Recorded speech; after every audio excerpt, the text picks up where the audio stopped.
Hello po sa inyong lahat. Isang magandang umaga po sa inyong lahat.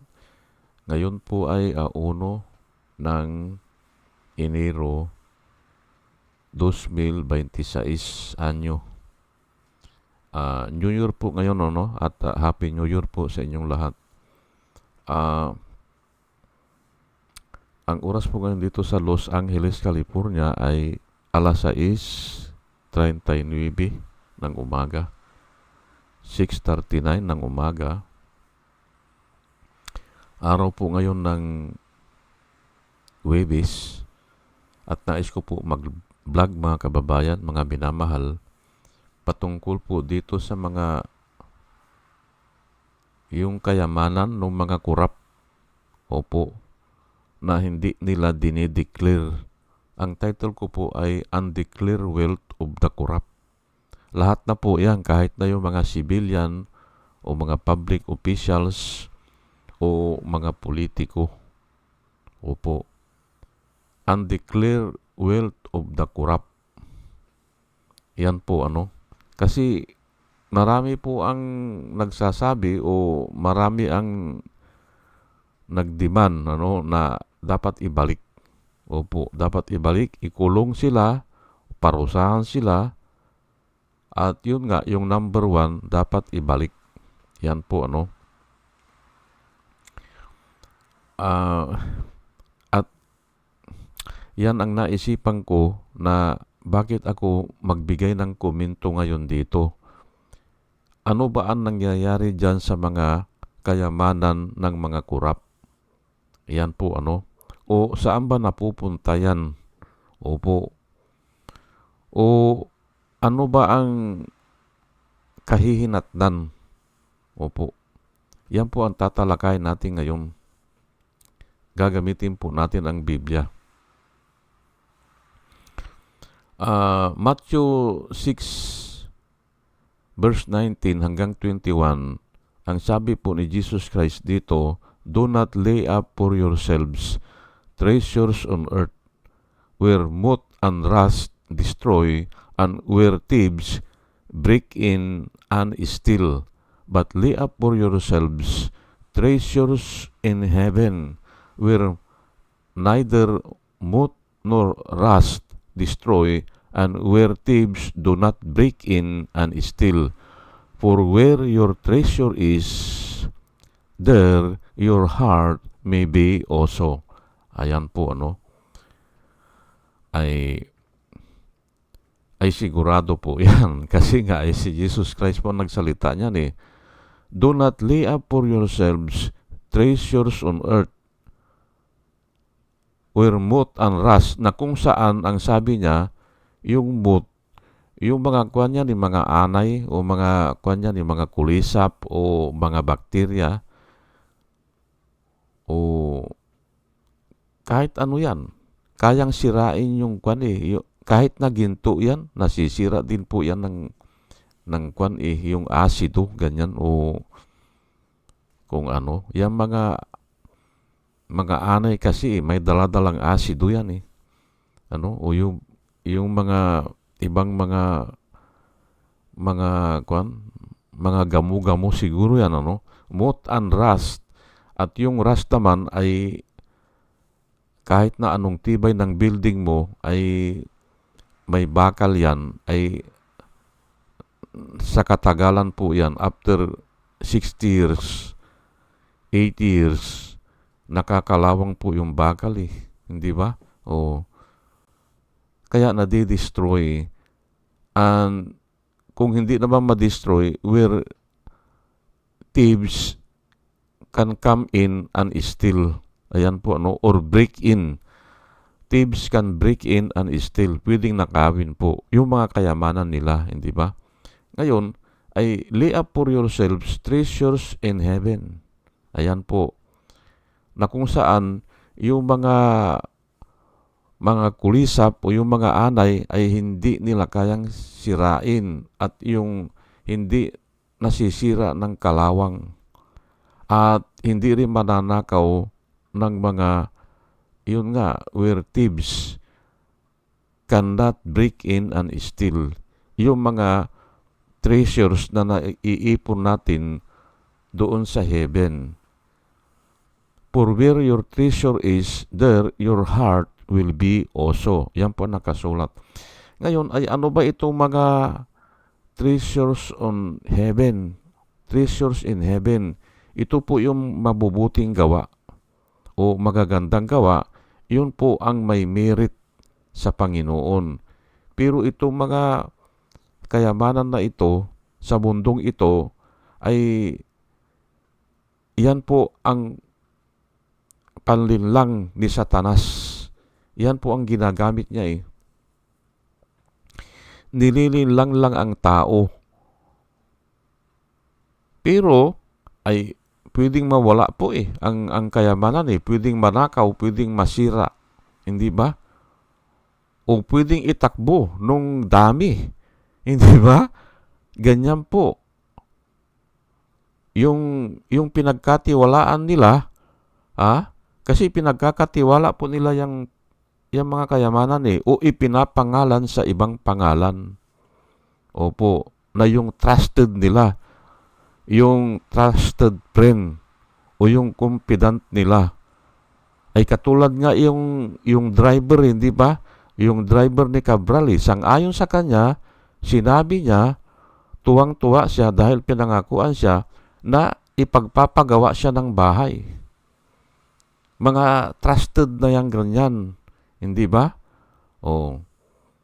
Ay sa bagay, sa isang banda, mabuting gawa yun kasi pinagpatayo niya ng bahay o ipagpapatayo niya ng bahay yung driver niya Ay pero nga ay kung may kapalit naman yun, hindi ba? O mga sikretong ganyan. O ay saan ba napupunta? Ang title ko po ay saan ba napupunta yung mga kayamanan ng mga kurap? Ay dyan nga nawawala lang po yan. O kaya hindi nila mapakinabangan. Nasa Biblia po kasi, pero hindi ko na inilagay dito. Pero palagi ko pong ginagamit. The wealth of, nasa Proverbs po yan The wealth of the wicked is stored up. Parang itinatago lang for the righteous. Ayan po. Hindi rin nila mapakinabangan. Ay lalo na kung ganyan. Si Kibuloy, hindi ba? Nakakulong na. Si Duterte, ganun din. Paano nila mapakinabangan? Kahit na ba ang sinasabi ng mga tao ngayon ay yung kayamanan ni Kibuloy ay ibinigay lang ng mga mga politiko at dyan nila tinago. Ay oo nga, palagay na natin ay mapakinabangan pa nila ngayon na nakakulong na rin si Kibuloy. Hindi ba? At nung bago makulong yan si Kibuloy, aywan ko lang kung nakulong na si Kibuloy noon, ginawa pa niya si Duterte na yung parang caretaker ba yan? Ano bang tawag doon? Property custodian o property, may tawag dyan administrator, hindi ba? O administrator, may nagawa ba? Ay sa bagay, mga pira niya siguro yung iba dyan. Pira niya ni Duterte. Ay pero nga, pag sinabi ng Biblia, hindi mo mapakinabangan yan, mangyayari po yan. Pag sinabi ng Biblia, the wealth of the wicked is stored up for the righteous, mangyayari po yan. Maaring mapupunta dun sa mga dami na mga honest. Maaring ganun. At marami po ako nakikita na ganyan. Bigla na lang yung mayaman ay hindi na nakuha yung pira sa kanya Opo. Ganun. Hindi na nakuha ay siguro righteous yung pinaglagakan ng pira. Maliban siguro sa barkada niya o kaibigan niya ay righteous siguro. Kaya ganun. Marami po akong ganyan na alam o mga kwento na ganun, biglang namatay o ayun nga, nakulong o nagkasakit, ayun nga lang, magkasakit ka, hindi ba? O, alangan naman na hindi ka babayad ng doktor, hindi ba? Kung hindi ka babayad ng doktor o hindi ka gagastos ng mamahaling ospital at mga gamot, mamamatay ka. Pipili ka lang hindi ba?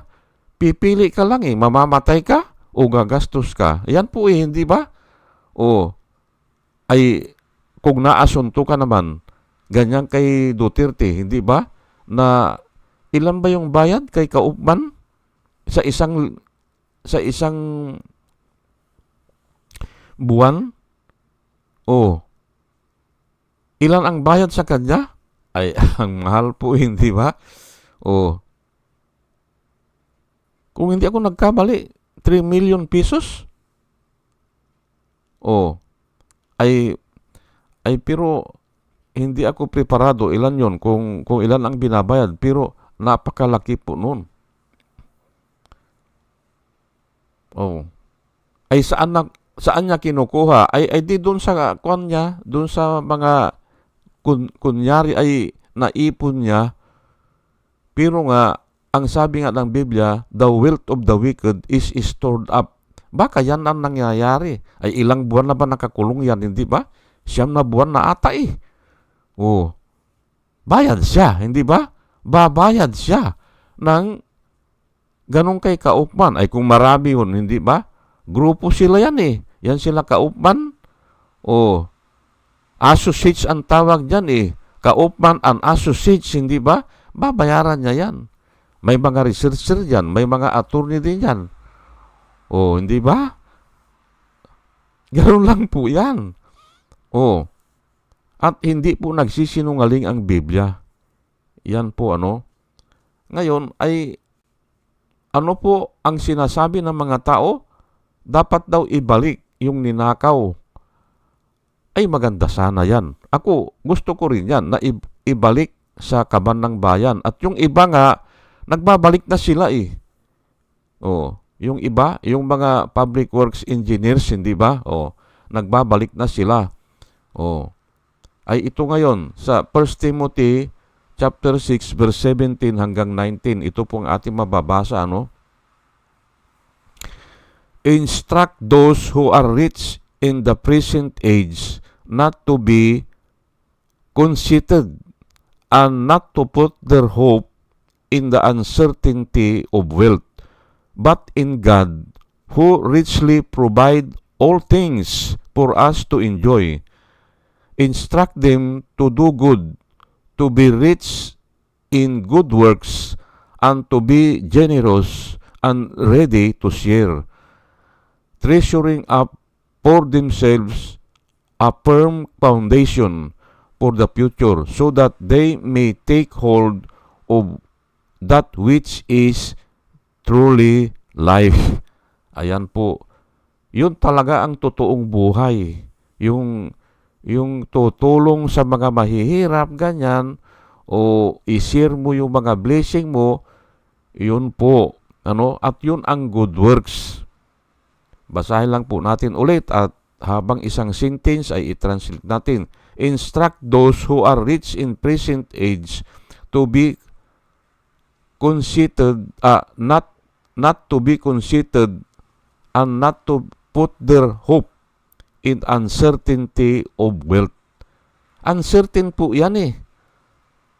Yang kayamanan kasi nga nabubulok eh.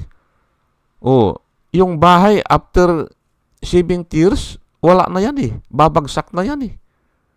Opo. Ilan na ang bahay na dito sa probinsya namin na naobserbahan ko, pati yung bahay ng lola ko, pinagwawasak yan. Kasi nga, umuuga na eh. Delikado na, sabi nila. Winasak. Wala pa akong grade 1. Winasak. Pero bahay ng Kastila, yung style bahay ng Kastila. Ay talagang ganun po eh. Siguro naipatayo yun kuwan pa 1900 lang siguro o 1901, ganun siguro.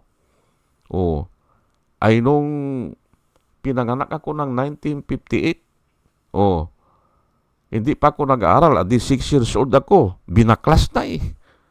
Dahil naglalaro kami doon sa itaas eh. Pag naghahabulan kami, umuuga eh.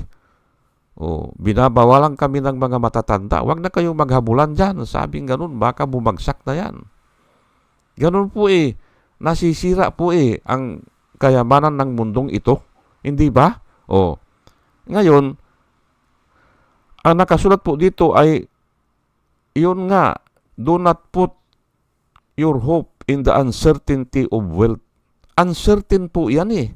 At hindi tayo maliligtas dyan. Yung kaligtasan po natin, yung magkaroon tayo ng buhay na walang hanggan, eternal life, sa bagay hindi po naiintindihan ito ng mga ibang tao eh.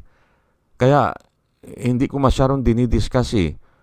Hindi nila naiintindihan ito na yung magkakaroon ka ng habang buhay. Yan kasi ang plano ng Panginoon na si Iba't Adan ay mabuhay ng eternal o walang hanggan. Yun po ang unang plano ay pumasok kasi ang kasalanan eh at pumasok ang kamatayan. Ayaw po ng Diyos yun. Ngayon, may ibang tao mabubuhay talaga ng walang hanggan. Kasi yun ang plano ng Diyos eh. Oh. Pero hindi naiintindihan nga yan ng ibang tao. Ang gusto nila dito na 60 or 70 years old at mabuti na kung aabot ng 80, hindi ba? Mabuti na kung aabot ng 80. At pasalamat ka ay kung umabot pa ng 90. Ay pero nga ay dyan na sila. Hindi ba? Ay hindi po yan ang ipinapara ng Panginoon sa atin kung hindi yung eternal life. Opo.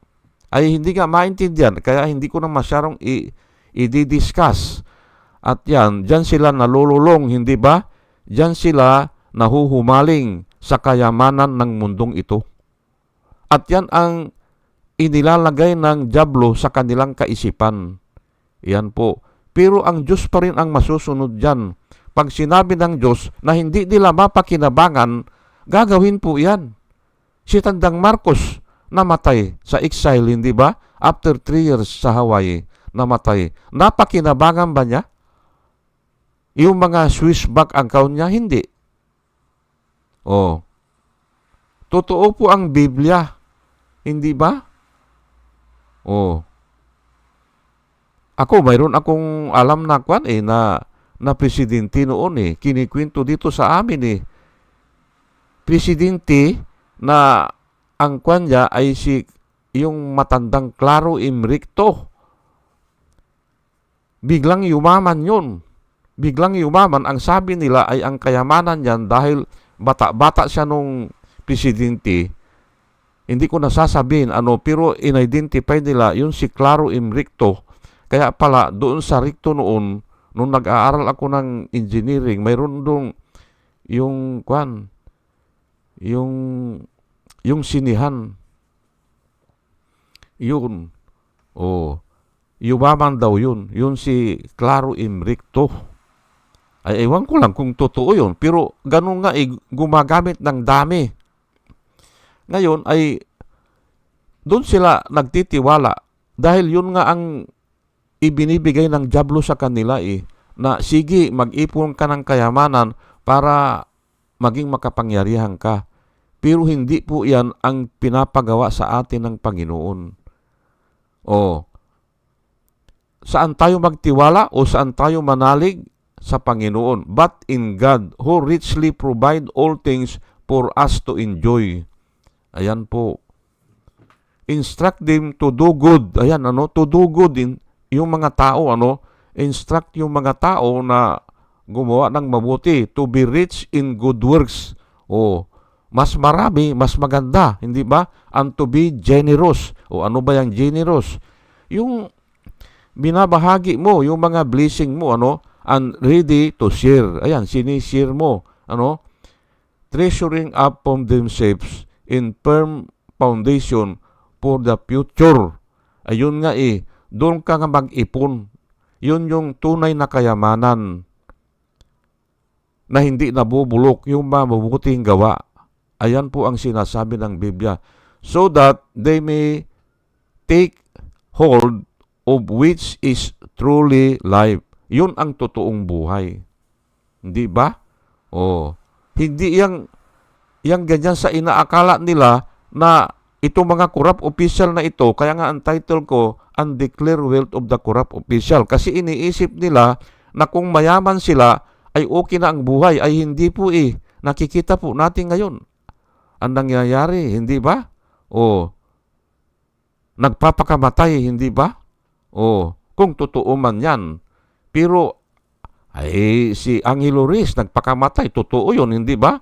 Si Rolando Nonoy Andaya, hindi ba? Ng Camarines Sur, ex-congressman, nagbaril sa sarili din yun. Hindi ba? Ay pero aywan ko ito si Cabral kung talagang totoo yan. Pero doubt po ako dyan kasi nga wala pong tao nagpapakamatay na pahihirapan pa niya ang kanyang kaanak hanapin ang kanyang bangkay.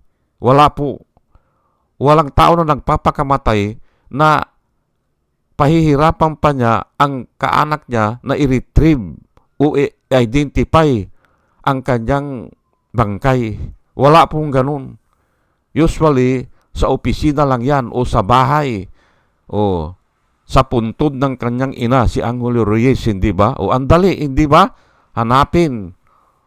Naandun man yung security niya, ay walang magawa kasi hindi, isang segundo lang kalabit lang hindi ba? Patay, hindi ba? Ganon din kay Andaya. Si Andaya, ay doon nagpakamatay sa kanyang opisina. Patay. May nagawa ba yung driver niya o security niya? Wala. Ganun po ang nagpapakamatay. Segundo lang. Aywan ko lang, pero ang topic po natin ngayon ay, ano ang mangyayari dyan sa mga undeclared wealth, Ano mangyayari dyan? Ay ang gusto ng karamihan ay ibalik. Ay pero hindi nga maibalik yan eh. Kasi pinaghati-hatian na po yan eh. Ay yun nga lang, ang parusa sa kanila ng Panginoon ay hindi nila mapakinabangan. Sure po yan kasi nga, yan na ang sinasabi dito po eh. The wealth of the wicked is stored up for the righteous. Ayan po. Ini-store lang para dun sa kung sino man yung, ay yun na nga, hindi ba? Kaya hindi po ako, kasi nga, malinaw ang alam ko eh. Malinaw na nakasulat po yan sa Biblia eh. Pag sinabi ng Panginoon dyan, ay gagawin yan o mangyayari yan. Kasi nga, hindi naman sinungaling po ang Panginoon eh. Ang tao po sinungaling. Let God be true, every man is a liar. Hindi ba? Ayan po, hindi ba? Sige po, at hanggang dito na lang po, at dalayan ko po sa Panginoon sa ating pakikinig, ay magkaroon tayo ng wisdom na nanggagaling sa Kanya. At muli mga kababayan, mga minamahal, isa magandang umaga po sa inyong lahat at salamat po sa inyong pakikinig. Salamat po ng marami. Salamat po.